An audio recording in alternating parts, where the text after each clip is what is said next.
দিল্লিতে থাকতাম আমরা, পাণ্ডবনগর, মান্ডাওয়ালি, শ্রীরাম চক। প্রথম দিন একদিন আমাদের ঘরে 4টা লোক এসেছিলেন। তারা এসে বললেন আমরা পুলিশের লোক, আমাদেরকে আধার কার্ড দেখান। আমি আধার কার্ড বের করে দিতে দিতেই ওনারা বললেন আপনার হাজবেন্ড কোথায়? আমি বললাম আমার হাজবেন্ড কাজে গেছে, ও এখন বাড়িতে নাই।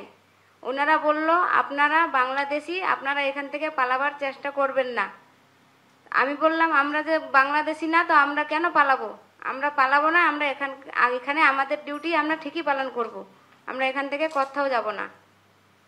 তারপরের দিন ওরা আবার 4 জন এসে, 2টা মহিলা 2টা পুরুষ এসে আবার বলল পুলিশের লোক আমরা, আমাদের সাথে আপনাকে যেতে হবে, আপনি হচ্ছেন বাংলাদেশি। আমি বললাম আমি মালদা ডিস্ট্রিক্টের লোক, আমি কিভাবে বাংলাদেশি? ওরা কিছু না শুনেই ওরা আমাকে একটা নির্ভুম জায়গায় নিয়ে গেল, নিয়ে যেয়ে ওখানে প্রচণ্ড অত্যাচার করতে শুরু করে দিল। ওরা বলল আপনার স্বামীকে এখানে নিয়ে আসুন। আমি বললাম, ওরা তখন বলল যে বাংলাদেশি, আপনারা বাংলাদেশি। আমি বললাম আমরা বাংলাদেশি না। তখন আমাদেরকে ও হুমকি দিল 25,000 টাকা দিলে ছাড়বো, না হলে ছাড়বো না। তখন ওরা আমাদের কাছ থেকে, আমি তখন আমার স্বামীকে ওরা ফোন করালো ওদেরই নাম্বার দিয়ে। আমি ফোন করার পর আমার স্বামী আবার আমার শাশুড়িকে ফোন করেছিল। আমার শাশুড়ি টাকাটা নিয়ে ওই জায়গায় পৌঁছেছিল।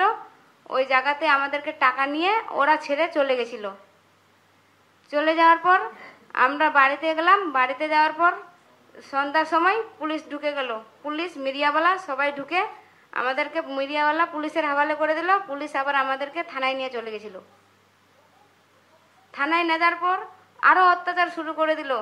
বলল তোমরা পশ্চিমবঙ্গের লোক মানেই তো বাংলাদেশি, পশ্চিমবঙ্গ মানেই বাংলাদেশি।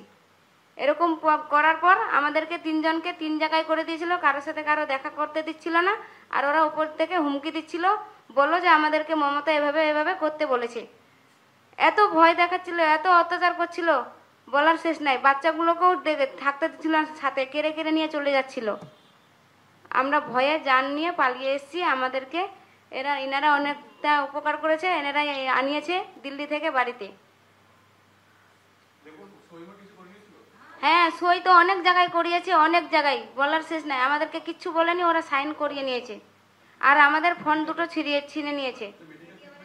মেডিকেল ট্রিটমেন্টে গেছিলাম, আমাদের কাছে ওই কাগজও আছে, কিন্তু ওনারা বলেছিলেন লাল বাহাদুর হসপিটালে বলেছিল 9টার সময় আল্ট্রাসাউন্ড করানোর জন্য। ওরা আল্ট্রাসাউন্ডও করায়নি, বাচ্চাটার ট্রিটমেন্টও করায়নি।